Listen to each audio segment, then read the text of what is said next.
大家好，我是阿胖，今天用茄子、鸡肉来做美食。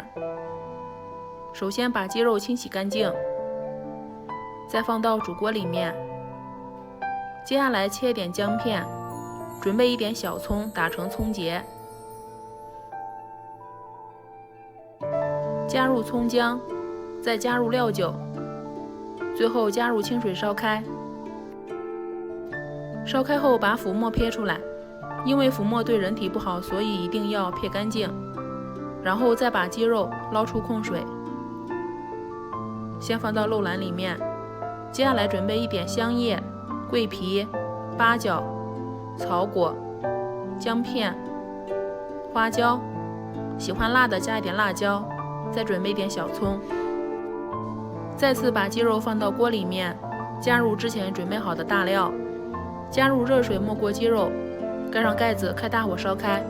烧开后转小火，先炖10分钟。茄子洗干净，去掉外皮，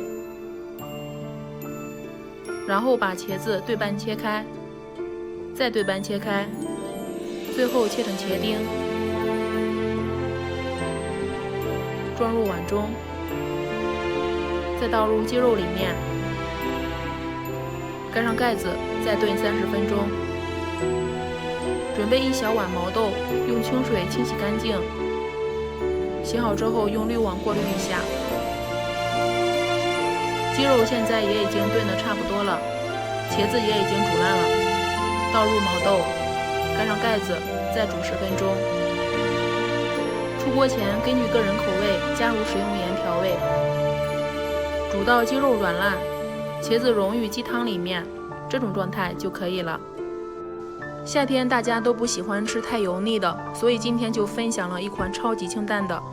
别看成品颜色有点欠缺，炖鸡汤的时候加入茄子，鸡汤真的是好好喝。喜欢的话可以试试哦。